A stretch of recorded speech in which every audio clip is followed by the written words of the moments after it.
Hello and welcome to another Hangout. It's been a while since I've been here, and on this occasion there's no camera because I figured you wanted to look at the beauty that is Dungeon Alchemist rather than the lack of beauty that is me. Um, Dungeon Alchemist has now released in early access. The product is functionally complete in that it will do anything you need it to. All of the functionality and features that were stretch goals and came from the Kickstarter aren't in place yet, hence why they've still got it as early access, because it makes it easier for them to add bits and pieces as they move through and keep things nice and to date for all of the users. I'm going to basically go back to the start and just do a quick tour of all the items and functionality we've got now because so much has changed. And then I'll do future videos that are building maps and how to use it. I'm not going to do another video on how to export to Foundry because that hasn't really changed. So you start off, and the first time you load up, you will get the create new map icon, probably on a black background, but I've already been using it. You've got two options: print, if you're planning on printing your maps out, which gives you paper size functionality and enables you to choose what you're putting onto the paper, or digital, which is my choice because I want it to go to things like Foundry. In digital, you're not looking at paper height, you're looking at tiles. 100 by 100 is big. We will see a message come up saying, do you really want to do that in a moment? Yes, I do. We'll have a couple of breaks while it has to think for itself, but that's fine. Now you've got a new option, terrain. This cannot be changed once the map is created, because it builds a full terrain, 3D terrain for your map. So you've got currently dark parchment, so you've just got a parchment style background for the map to go onto, forest, and grasslands. The options for forest and grasslands are the same. So the kind of forest you've got, or an evergreen clearing, grasslands, the kind of vegetation you're going to have. I'm going to select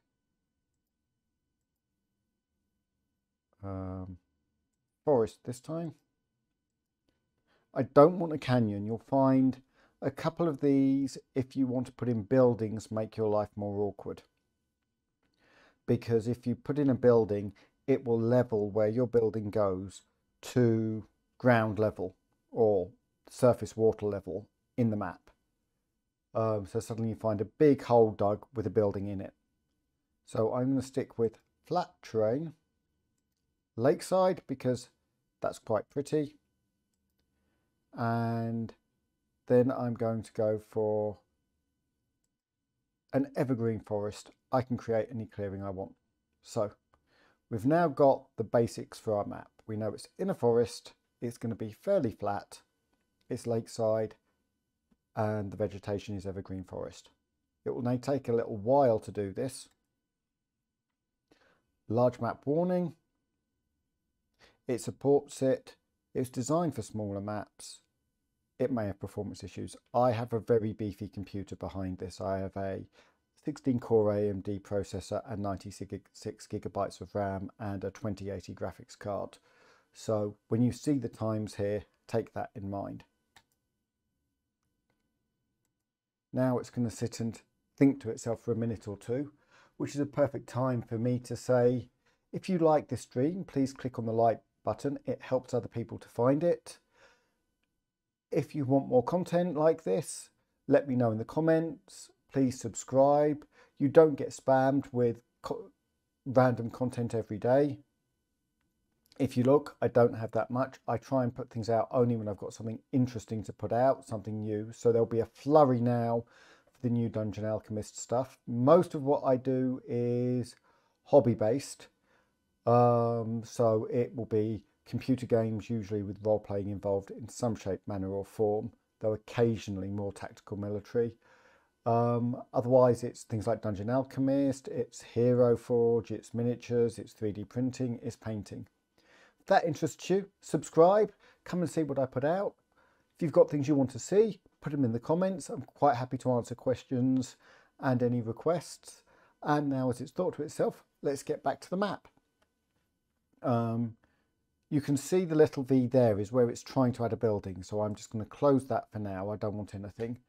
I'm going to zoom out as far as it goes. Since the original, they have increased the level you can zoom out, but it's still only so big. Here we can see, if we move around, the right mouse button enables you to move around your map.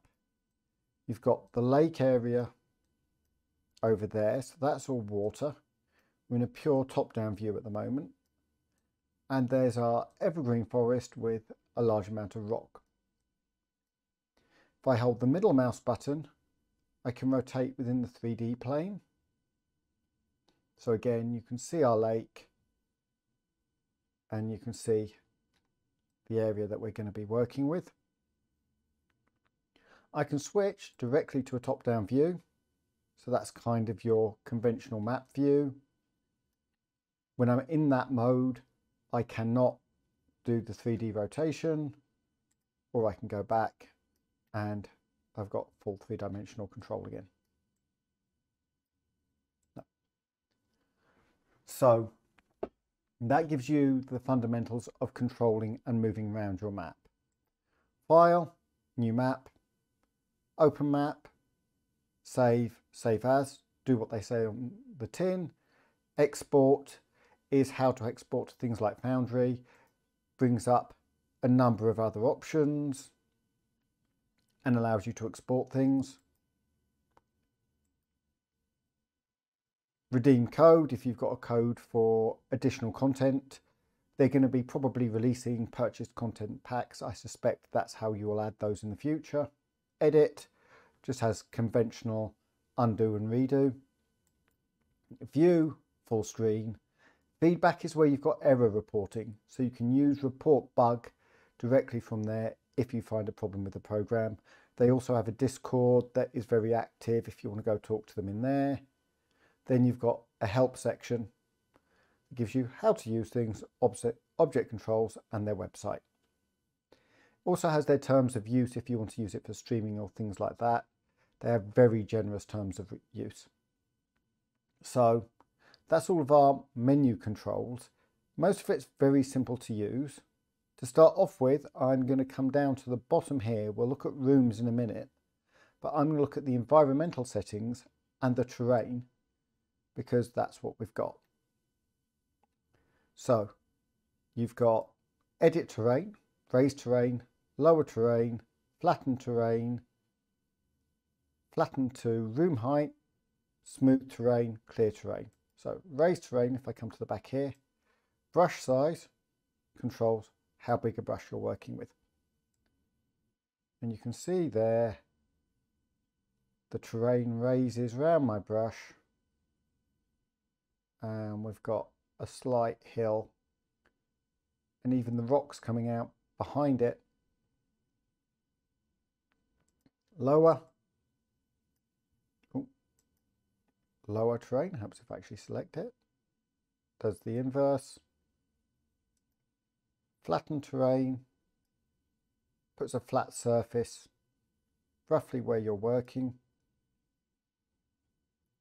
I'm going to put a bit of a flat surface up here because I want to experiment with that in a moment.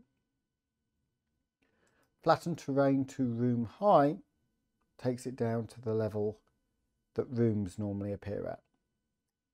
I suspect I'm not going to be able to put a room on that flattened terrain. Smooth terrain just smoothens it and lightens it out a bit. And clear terrain removes any items, so I can create a nice clearing by the lakeside for us to build in, and I can clear off the top of that. So those are your terrain controls. Paint terrain is the texture. Erase, erases what you've painted. brush size, and then the different textures you've got. So I could switch to sand, go to a large brush size, and actually, rather than having green stuff underwater, I've now just got a far browner, sandier bottom. So that gives you good functionality, as much to even create a basic map. If you put canyons, you might just select go and have a wilderness map as it creates for you. But the beauty of it isn't the AI in creating the wilderness, it's the AI in creating the buildings. So draw rooms creates rooms that are automated. So you've got draw room, remove room, edit room, and a list of different rooms you've got available. So Alchemist Laboratory, random, you put in your box, you'll get a random room in there. Dissection, laboratory, library, storage room. You can intermix these in any way you like. So you don't have to just have Alchemist Laboratory. You could have items from a castle and then add on Alchemist Laboratory. Castle, I'm not going to read them all out. You've got a long list of the items that you can use in a castle. Crypt. Festive, we currently only have Gingerbread House. I'm sure more will be added as more holidays go past. Mansion, which is good for Victorian period or steampunk. Tavern, because everyone likes their beer.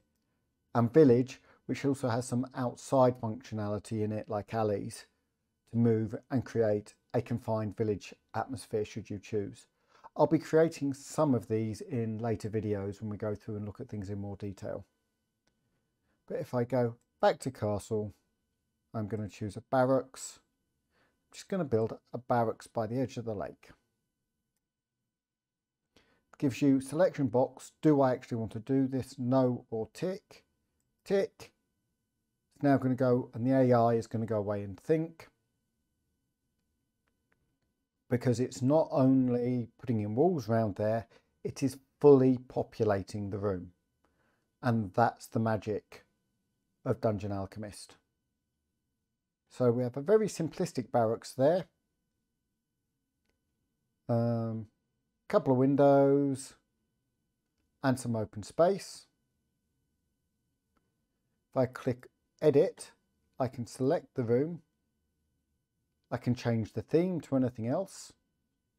I can change the shape. I can refresh the room. And now we've got a different barracks. So you could, if you didn't want to have to put time in, just click that 3 or 4 times till it provides what you want. I like that. And delete will delete the room. And it's that simple. It will give you something based on what you've selected. So for another example, let's have a dungeon and place our dungeon over there and say go.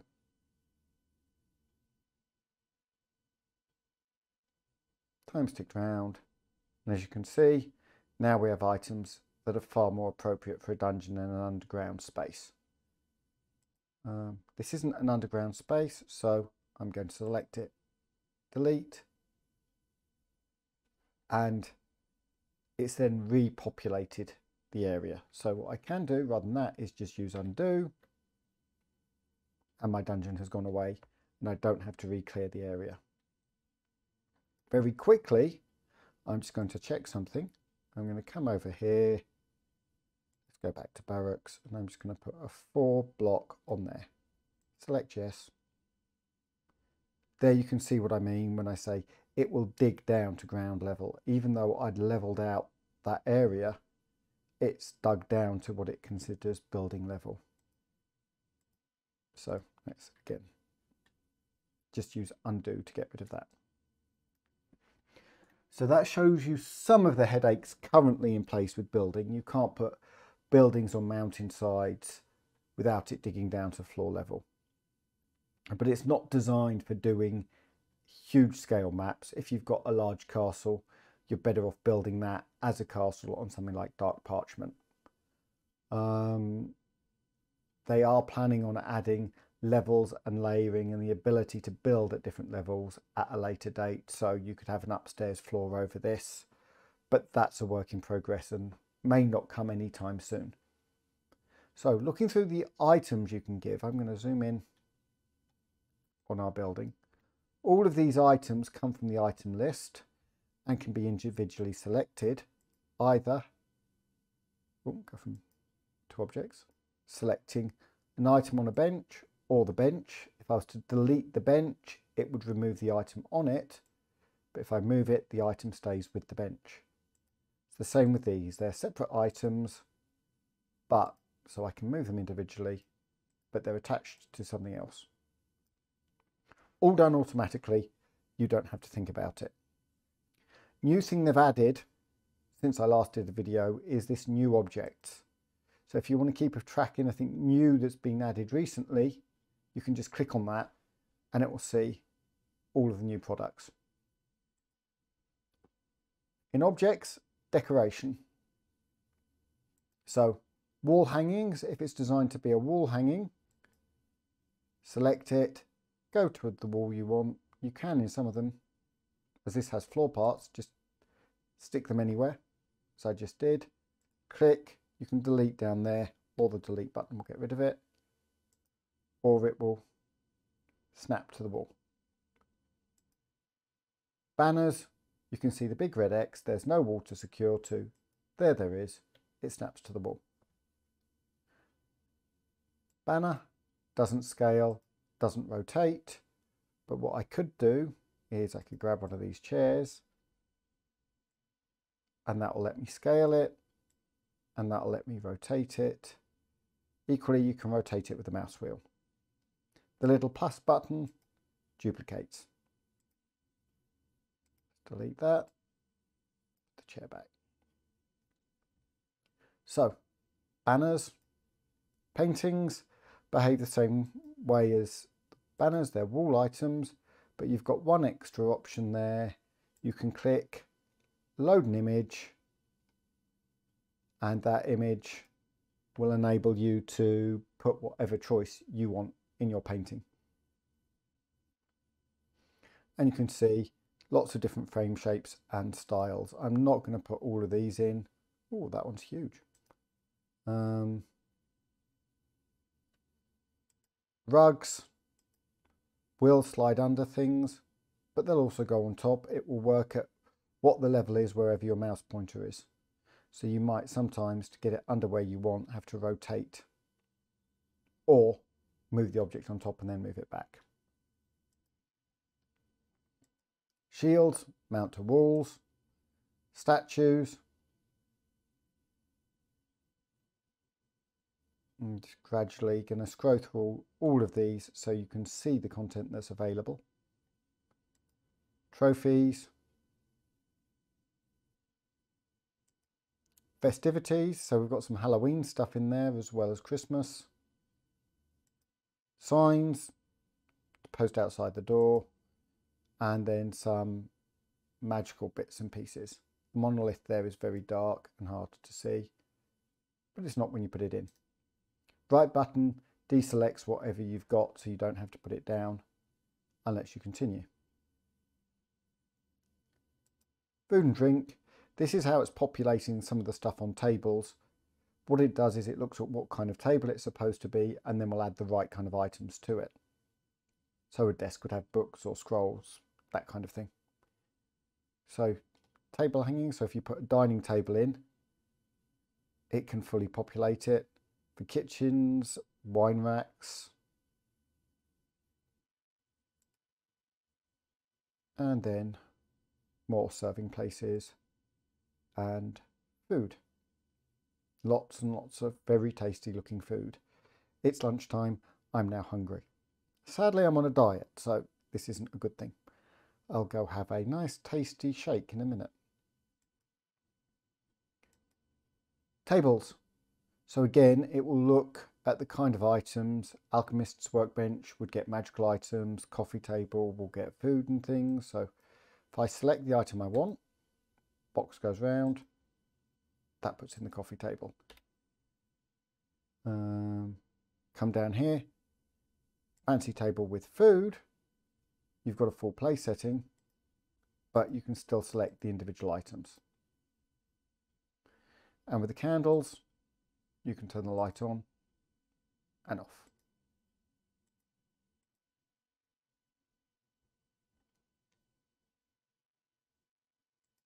Select it all and delete. So, lots of different table types. You can put your table in and then just individually place all the items you want on it, or take any items it's placed on it that you don't want. Same with the rooms. Windows, doors, so I can click on the door if I go back into place doors, and I should be able to grab the door and move it. It's frozen briefly. It's one of the problems with using maps of quite this scale. It will be back with us in a moment. And that gave me a chance to have some coffee. So there you can see the door moved. Not quite the way I intended it to. Come on, there we go. Windows function the same way. And with the door, you can open it or close it. But we'll look at those when we get properly to doors. So that's all of your tables, counters for stores or kitchens, chairs, from the comfortable to thrones to less so, benches, probably sit more in the less so category, cupboards, bookcases. Not certain whether the bookcase, and it's one of these designs, no, it's probably indoors for the secret door bookcase,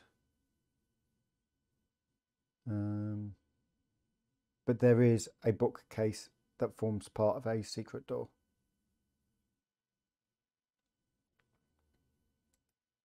Of course, there's only one design for it, so you've got to be cautious that your players don't instantly go, oh, bookcase, secret door. Various benches,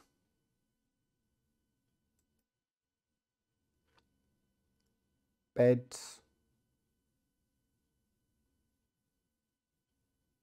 They're all so well made in this.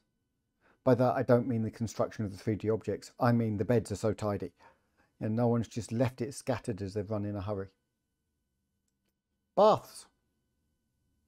From a tub to fancy enamel baths to wash basins.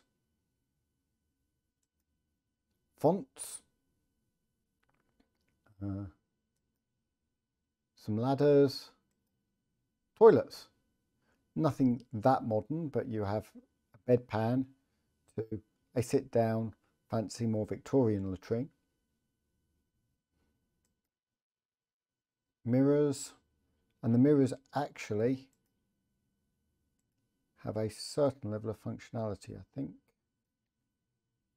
So if you can see it reflecting as you move around.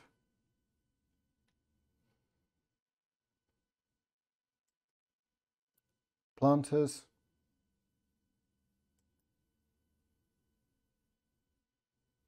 Armour and armour type objects.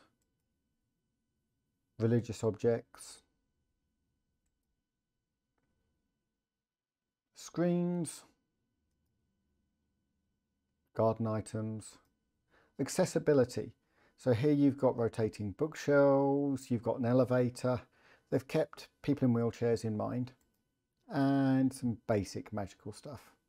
So stupid magic table with stuff, which translates as an iron from the look of it. Lights.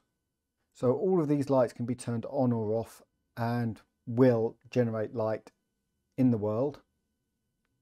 And we've got some in there, so I'll show that later. So you've got wall mounted lights, candles, lanterns and braziers. Natural items for gardens. So start at the top with flowers, plants, So you can create a fairly ornate garden should you choose. And if you select garden, it will do a certain amount of this for you. Trees.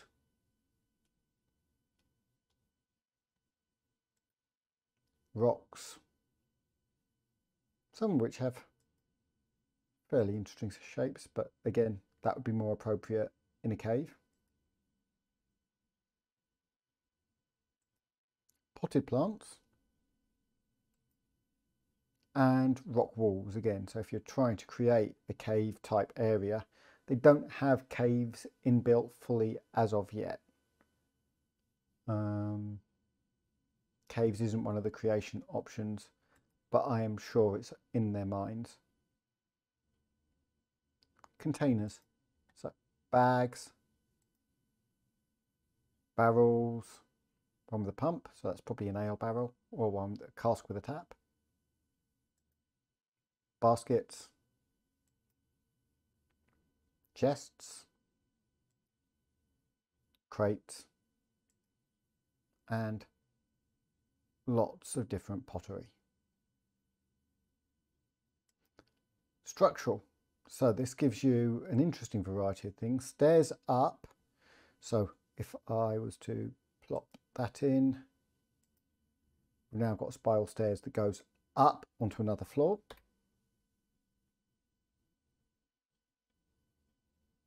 Originally, those were all you got, but now they've added stairs down. And some that do both. So if I go straight, well, let's put that one in there and I'll put a straight stairs down next to it. So you can see you've got where it descends below as well as going up.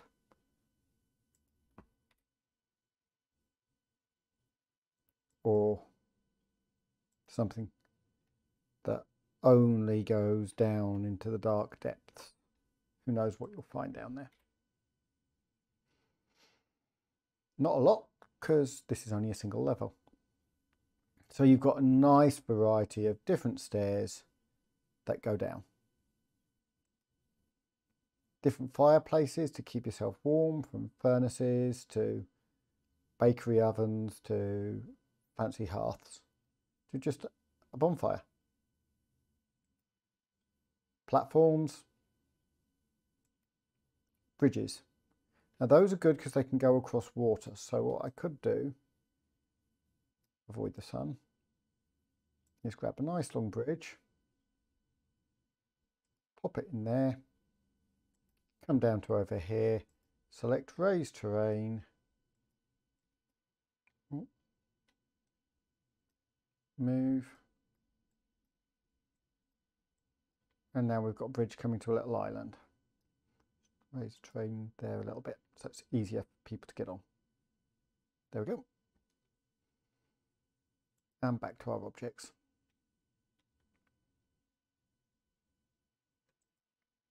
Woodwork. So again, just clutter going around, overhangs or parts of the outside of buildings, columns to support dungeons or catacombs, hatches, which can have closed hatches or open hatches with stairs going down in them. Pits, so you've got standard wells, sewer entrances, other bits and pieces. Elevator, accessibility. Masonry, so gates, bollards if you were building a dock. Engineering, so water wheel, so I could have side of this island. There you go, we've now got a water wheel, and just for fun let's stick a windmill in the middle. And tents. Last of all, but very big, utility. So weapons, if you want weapons on racks or lying on the floor. Armour, that would be a shield on the floor rather than the wall. Tools for a blacksmith, and one of your building options is blacksmith. Dungeon, so torture items and cages. Stuff for a graveyard.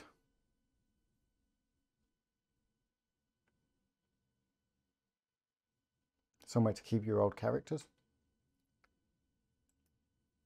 Carts. Farming tools.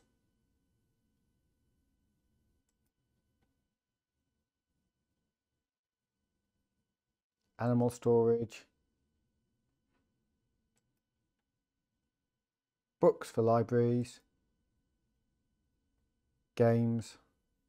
With a scary doll, a Ouija board and a dollhouse. Music. Magical items for an alchemist's workshop.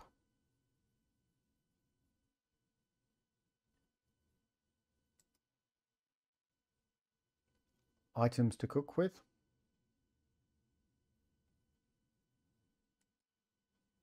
Brewer's tools, because characters like their beer. Housekeeping tools, probably get used less often than the brewing tools would. Treasure. Everyone's got to find their loot. Carpenter's tools. Painter's tools. Tailor's tools. And rowboats. Now, rowboats have some interesting bits with them. If I take that canoe and I place it on water, it floats. If I take the upturned broken rowboat and place it over water, can't see that clearly at that. Oh, that was floating as well. It's not supposed to. May not be deep enough. But the broken one, there you go. The broken ones sink. You can see it's under the water there, whereas that's on the surface.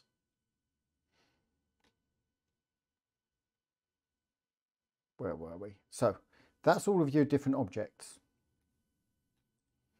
And a lot of the work that's been going into this over the last year is building all of those objects. You've got a very, very nice 3D world builder in here.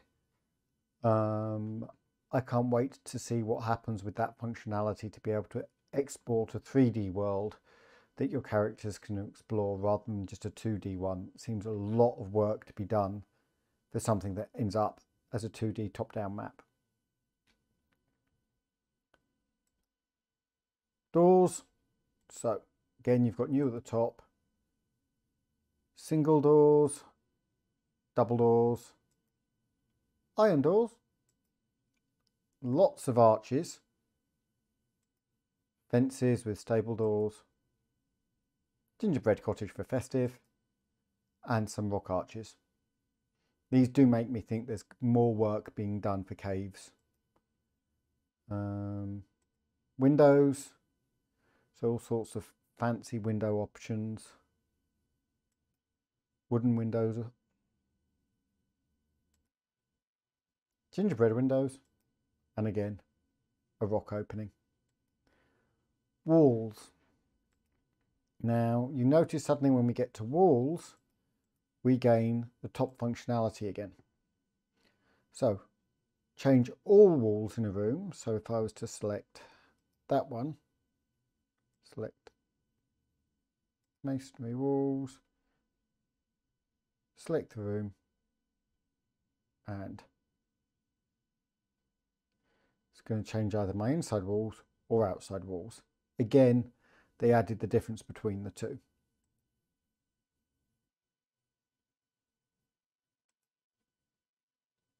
Change an individual wall rather than all of them. Place a wall means you've now got freestanding walls that you can place. So you can put rooms within rooms. And delete walls. You don't need to delete a wall to place a door. But what that would do would be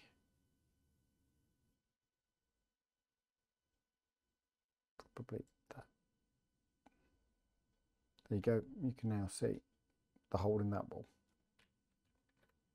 Put that back. And you've got, through all of this, a wide variety of different wood types. So what I could decide is actually we're being quite fancy on the inside here. And I'm arguing with the computer a little bit. Our barracks have Victorian style walls on the inside. Plaster, iron, natural, so you can create mazes. Gingerbread, rock walls, so you could create your own cave areas, but they're not going to curve or be that natural. Half-size walls and fences. Floor tiles is the flooring that you can see in a building, but you can also do individual sections of earth outside. If you're working on something like parchment, what's happening here is the natural overlay is sitting over the top because I don't have a building there to actually apply to. So rock, and again that would be on the inside. Gingerbread, natural, and a variety of artificial ones.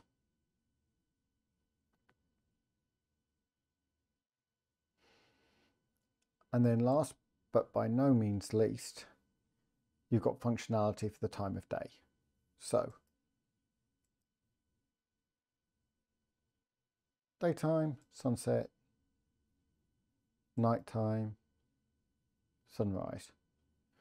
Or if you want far more detailed control, you can set what direction the sun's coming from, what time of day it is, what angles the sun at,